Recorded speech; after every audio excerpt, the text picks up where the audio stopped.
be free. So if someone says to equity, tell them Mona said, shut the fuck up. To my sister here, about, so your question about the woman on Hajj, you know, if you ever meet this woman again, please tell her this anecdote from Mona. Because I said in 1982 I was sexually assaulted twice during Hajj, yeah?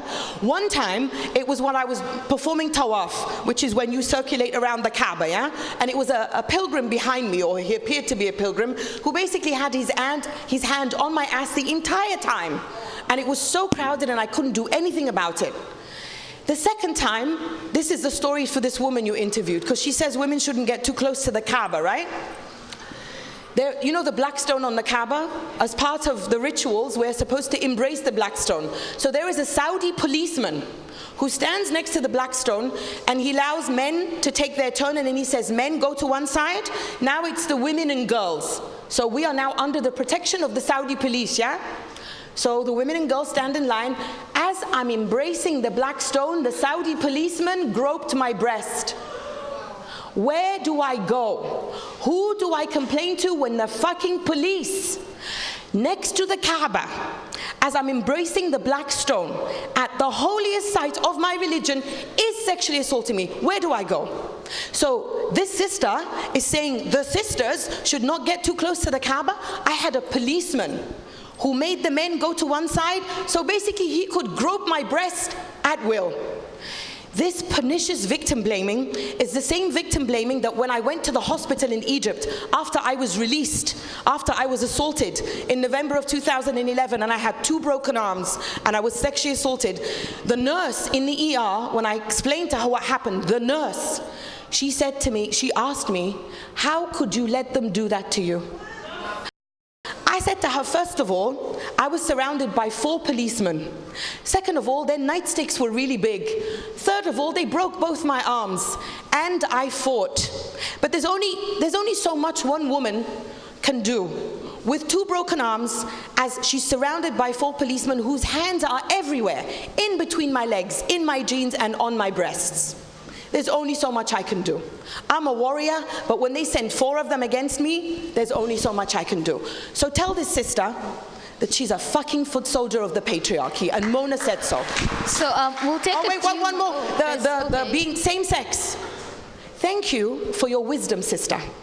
I'm at the stage right now, and I said this at RK before, where the older I get, the queerer I am. This is how I identify now. I'm attracted to everybody. Women, men, non-binary people, trans people, intersex people, I'm attracted to everyone. And I'm polyamorous. I reject monogamy. And, thank you. And I'm still a Muslim. And there are many LGBTQI+ movements and organizations across the world. There is one that I'm in touch with in the UK right now called IMAN, I-M-A-A-N, LGBTQ, who are currently organizing the UK's first queer Muslim festival. We are here, we are queer, and we're not going anywhere. Tell that. Thank you. So we're gonna take a few more questions. I noticed that there are no men raising their hands. I think they're scared of you. I think the men are scared. Yeah. Mimi? The men are wise. Yeah. So you've mentioned that you don't want to be equal to men because men are not free. Yes. I want to ask why you say men are not free. Oh, sure, absolutely. Can you? Yeah. Here we go. Yeah, there's a man over there. Very brave. Yeah. Absolutely. Hello. Okay. Well, my question is sort of an answer to yours. Thomas Sankara was speaking in 1987, and he said that the woman's fate is bound up with that of the exploited man. And that while, yes, men aren't free, but women are even much less so. And that there's a kind of a ripple effect of this oppression that comes from the oppressive patriarch down to the exploited man, and then down further to the women. I guess my question really is, how do you imagine that this collective struggle, between men and women can develop? Thank you both for the question, and I think I can answer both of them at once. Okay. This is not a fight against men. This is a fight against patriarchy. Men are not patriarchy, and patriarchy is not men. What I want you to imagine patriarchy as being is an octopus. The head of the octopus is misogyny. This is the driving ideology of patriarchy. But misogyny is not the only form of oppression that patriarchy uses, because patriarchy is systems and institutions of oppressions that serve and privilege male dominance. So the head of the patriarchy is misogyny, and the other 8 tentacles of patriarchy are those forms of oppression. So capitalism, racism, homophobia, ableism, classism, all of those other forms of oppressions that patriarchy uses across the world. So in the United States, patriarchy uses misogyny and white supremacy and capitalism, Islamophobia, etc., etc. Here in Nigeria, your patriarchal octopus will use tentacles that perhaps are slightly different from in the United States, because you don't have white supremacy here. Here you have colorism. Here you have homophobia. Here you have capitalism, yeah? So I want you to stop thinking of patriarchy as men. My war is not against men. My war is against patriarchy. If you are a man allied with the patriarchy, then my war is against you. Yeah. So men have to understand that when I talk about those tentacles of the octopus, capitalism is used against you, because not every man has privilege under capitalism. Class, not every man has privilege under class. Abilities, what about disabled men? Homophobia, what about queer men? So this is what I mean about I am fighting patriarchy, which privileges male dominance. And this is where I can tie in both of those questions. This is why I say I want more than equality, I want to be free. Men are not free because that octopus also suffocates and strangles men. I want freedom. Now, do we have any more time? I think we have about 5 minutes. One more question. Okay. Ooh, okay, I'll leave you to choose. Well, I see the man right here. Right here. Okay. No, she said right there. But the one behind seems really enthusiastic. Well, okay, can you make yours really short? Really short, so 2 that we can take sentences. 2. Yeah, we'll do here and we'll do in the back. I see you, I see you. We're coming to you.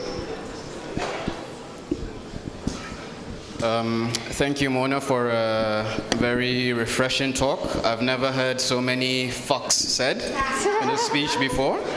And I'm a bit confused, you know. And I'll admit I'm a bit ignorant. So I'm a bit scared when you say kill all men, you know? But at the same time, in Is that your question? What's yes, the question? the question is, as we try to dismantle patriarchy, what advice do you have for men here in Nigeria? Because some of us have nieces, some of us have daughters, have Yes. younger sisters, and we want the best future for them. You want to know how to be a good ally. To them, exactly. Fine, thank you. I will answer that. At the back.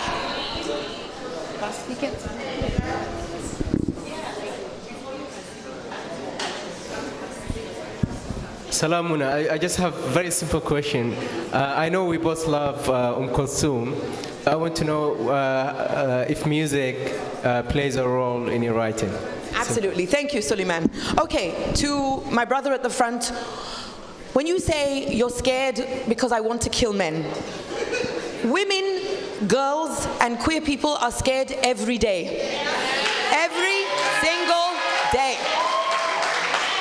And they're scared every single day, not because of an imaginary scenario.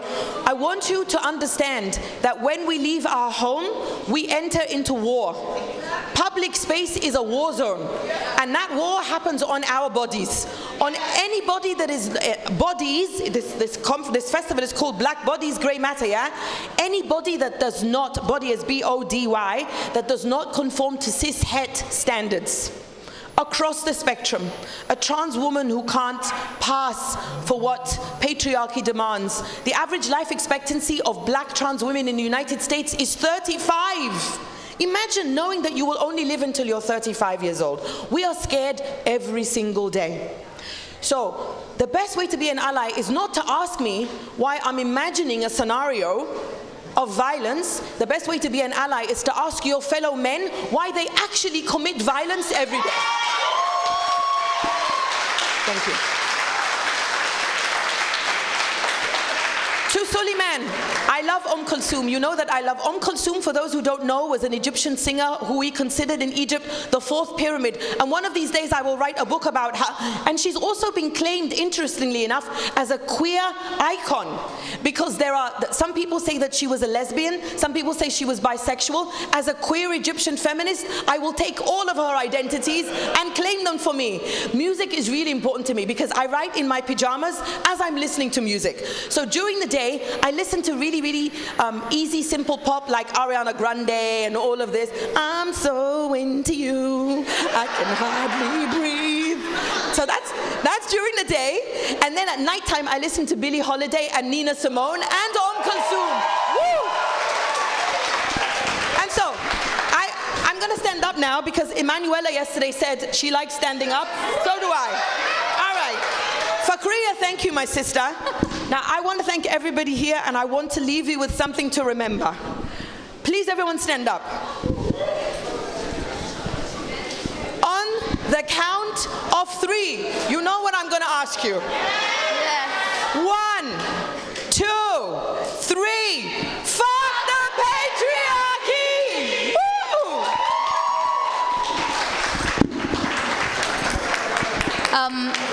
I would like to thank you so much, Mona, for writing such a provocative, angering book, because as you read through it, as a woman, you will most certainly relate to every single thing you mention. It's an important book, I think, for both men and women, especially the men that are trying to understand the struggles that women go through. It's an incredible resource, and I'm thinking of naming my my possible first book. Don't call me. I'm not humble. Don't insult me. I'm joking. I love that. Thank you, Fakriya. Thank you. Please, can I hear